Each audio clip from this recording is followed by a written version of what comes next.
Life is complex. Join us for the simple gifts of wisdom, love, and delight in the written word. Discourse on the method of rightly conducting the reason and seeking truth in the sciences, by Rene Descartes. Part 4. I am in doubt as to the propriety of making my first meditations in the place above mentioned matter of discourse, for these are so metaphysical, and so uncommon, as not perhaps to be acceptable to everyone, and yet that it may be determined whether the foundations that I have laid are sufficiently secure, I find myself in a measure constrained to advert to them. I had long before remarked that, in relation to practice, it is sometimes necessary to adopt, as if above doubt, opinions which we discern to be highly uncertain, as has been already said. But as I then desired to give my attention solely to the search after truth, I thought that a procedure exactly the opposite was called for,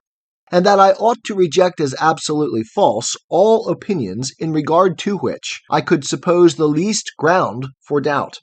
in order to ascertain whether after that there remained aught in my belief that was wholly indubitable.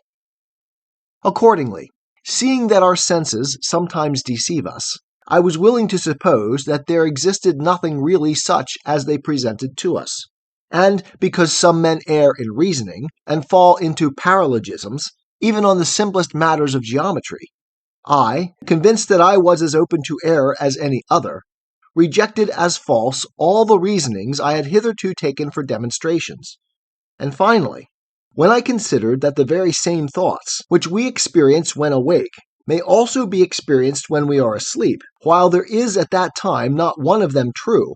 I supposed that all the objects that had ever entered into my mind when awake had in them no more truth than the illusions of my dreams. But immediately upon this I observed that whilst I thus wished to think that all was false, it was absolutely necessary that I, who thus thought, should be somewhat. And as I observed that this truth, I think, therefore I am, cogito ergo sum, was so certain, and of such evidence, that no ground of doubt, however extravagant, could be alleged by the skeptics capable of shaking it, I concluded that I might, without scruple, accept it as the first principle of the philosophy of which I was in search. In the next place, I attentively examined what I was, and as I observed that I could suppose that I had no body, and that there was no world nor any place in which I might be, but that I could not therefore suppose that I was not, and that, on the contrary, from the very circumstance that I thought to doubt of the truth of other things, it most clearly and certainly followed that I was. While, on the other hand, if I had only ceased to think, although all the other objects which I had ever imagined had been in reality existent, I would have had no reason to believe that I existed. I thence concluded that I was a substance whose sole essence, or nature, consists only in thinking, and which, that it may exist, has need of no place, nor is dependent on any material thing, so that I, that is to say, the mind by which I am what I am, is wholly distinct from the body, and is even more easily known than the latter, and is such that although the latter were not, it would still continue to be all that it is. After this, I inquired in general into what is essential to the truth and certainty of a proposition. For since I had discovered one which I knew to be true, I thought that I must likewise be able to discover the ground of this certitude. And as I observed that in the words I think therefore I am, there is nothing at all which gives me assurance of their truth beyond this, that I see very clearly that in order to think it is necessary to exist, I concluded that I might take, as a general rule, the principle that all the things which we very clearly and distinctly conceive are true,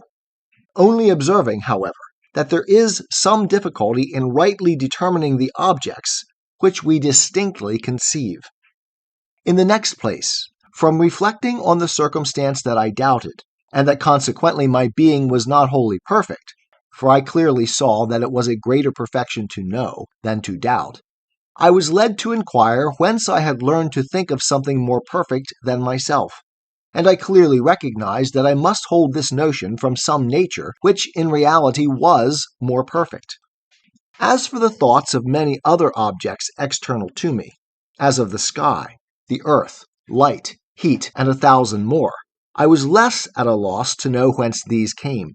For since I remarked in them nothing which seemed to render them superior to myself, I could believe that if these were true, they were dependencies on my own nature, in so far as it possessed a certain perfection,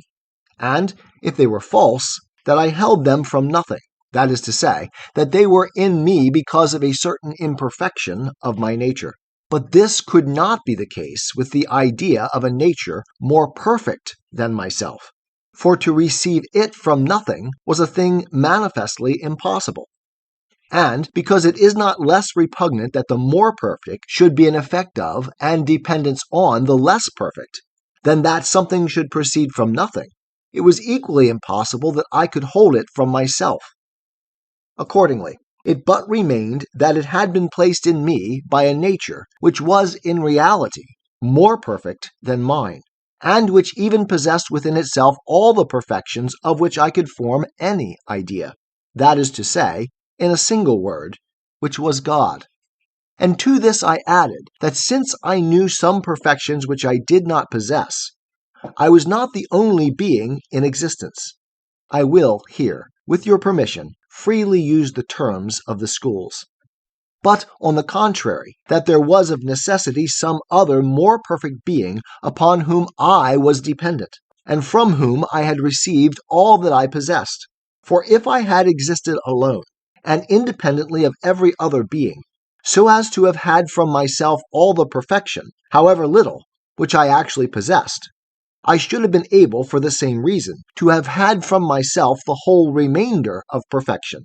of the want of which I was conscious, and thus could of myself have become infinite, eternal, immutable, omniscient, all-powerful, and, in fine, have possessed all the perfections which I could recognize in God. For in order to know the nature of God, whose existence has been established by the preceding reasonings, as far as my own nature permitted, I had only to consider in reference to all the properties of which I found in my mind some idea whether their possession was a mark of perfection, and I was assured that no one which indicated any imperfection was in him, and that none of the rest was a wanting. Thus I perceived that doubt, inconstancy, sadness, and such like could not be found in God, since I myself would have been happy to be free from them. Besides, I had ideas of many sensible and corporeal things, for although I might suppose that I was dreaming, and that all which I saw or imagined was false, I could not, nevertheless, deny that the ideas were in reality in my thoughts. But, because I had already very clearly recognized in myself that the intelligent nature is distinct from the corporeal, and as I observed that all composition is an evidence of dependency, and that a state of dependency is manifestly a state of imperfection, I therefore determined that it could not be a perfection in God to be compounded of these two natures, and that consequently he was not so compounded, but that if there were any bodies in the world, or even any intelligences, or other natures that were not wholly perfect, their existence depended on his power in such a way that they could not subsist without him for a single moment. I was disposed straightway to search for other truths, and when I had represented to myself the object of the geometers, which I conceived to be a continuous body or a space indefinitely extended in length, breadth, and height or depth, divisible into diverse parts which admit of different figures and sizes, and of being moved or transposed in all manner of ways, for all this the geometers suppose to be in the object they contemplate, I went over some of their simplest demonstrations, and, in the first place, I observed that the great certitude which by common consent is accorded to these demonstrations is founded solely upon this, that they are clearly conceived in accordance with the rules I have already laid down. In the next place, I perceived that there was nothing at all in these demonstrations which could assure me of the existence of their object. Thus, for example, supposing a triangle to be given, I distinctly perceived that its 3 angles were necessarily equal to 2 right angles, but I did not on that account perceive anything which could assure me that any triangle existed. While, on the contrary, recurring to the examination of the idea of a perfect being, I found that the existence of the being was comprised in the idea in the same way that the equality of its three angles to two right angles is comprised in the idea of a triangle, or as in the idea of a sphere, the equidistance of all points on its surface from the center, or even still more clearly, and that consequently it is at least as certain that God, who is this perfect being, is or exists, as any demonstration of geometry can be. But the reason which leads many to persuade themselves that there is a difficulty in knowing this truth, and even also in knowing what their mind really is that they never raise their thoughts above sensible objects, and are so accustomed to consider nothing except by way of imagination, which is a mode of thinking limited to material objects. That all that is not imaginable seems to them not intelligible. The truth of this is sufficiently manifest from the single circumstance that the philosophers of the schools accept as a maxim that there is nothing in the understanding which was not previously in the senses, in which, however, it is certain that the ideas of God and of the soul have never been. And it appears to me that they who make use of their imagination to comprehend these ideas do exactly the same thing as if, in order to hear sounds or smell odors, they strove to avail themselves of their eyes, unless indeed that there is this difference, that the sense of sight does not afford us an inferior assurance to those of smell or hearing, in place of which neither our imagination nor our senses can give us assurance of anything unless our understanding intervene. Finally,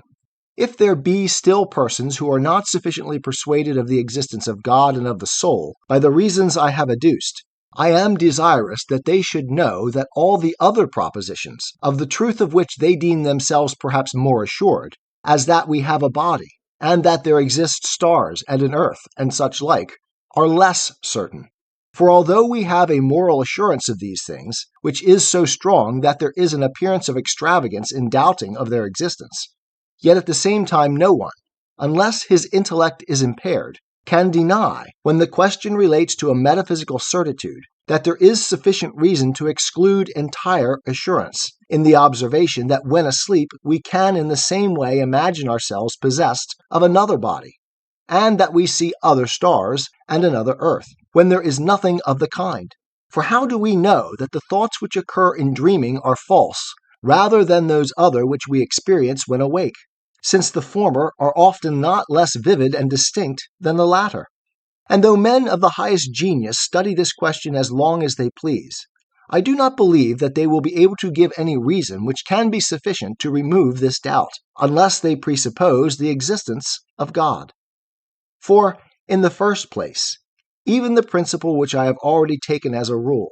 namely, that all the things which we clearly and distinctly conceive are true, is certain only because God is or exists, and because he is a perfect being, and because all that we possess is derived from him. Whence it follows that our ideas or notions, which to the extent of their clearness and distinctness are real and proceed from God, must to that extent be true. Accordingly, whereas we not infrequently have ideas or notions in which some falsity is contained, this can only be the case with such as are to some extent confused and obscure, and in this proceed from nothing, participate of negation. That is, exist in us thus confused because we are not wholly perfect. And it is evident that it is not less repugnant that falsity or imperfection, insofar as it is imperfection, should proceed from God, than that truth or perfection should proceed from nothing.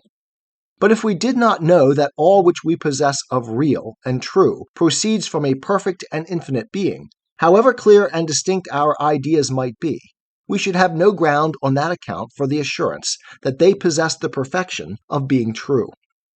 But after the knowledge of God and of the soul has rendered us certain of this rule, we can easily understand that the truth of the thoughts we experience when awake ought not in the slightest degree to be called in question on account of the illusions of our dreams. For if it happened that an individual, even when asleep, had some very distinct idea, as, for example, if a geometer should discover some new demonstration, the circumstance of his being asleep would not militate against its truth. And as for the most ordinary error of our dreams, which consists in their representing to us various objects in the same way as our external senses, this is not prejudicial, since it leads us very properly to suspect the truth of the ideas of sense. For we are not infrequently deceived in the same manner when awake, as when persons in the jaundice see all objects yellow, or when the stars or bodies at a great distance appear to us much smaller than they are. For, in fine, whether awake or asleep, we ought never to allow ourselves to be persuaded of the truth of anything unless on the evidence of our reason. And it must be noted that I say of our reason, and not of our imagination or of our senses.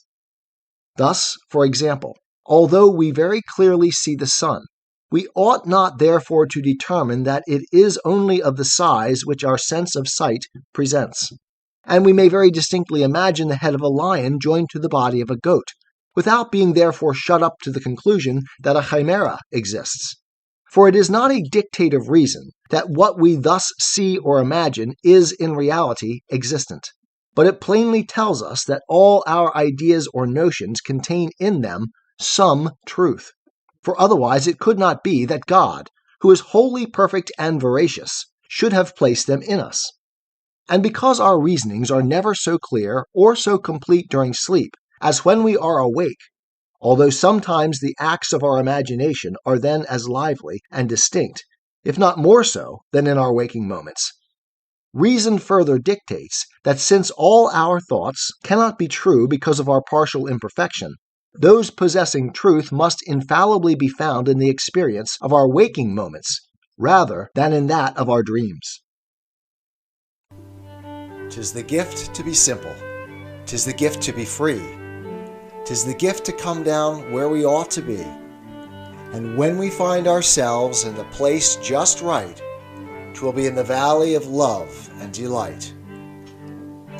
When true simplicity is gained, to bow and to bend, we will not be ashamed. To turn will be our delight, till by turning, we come round right.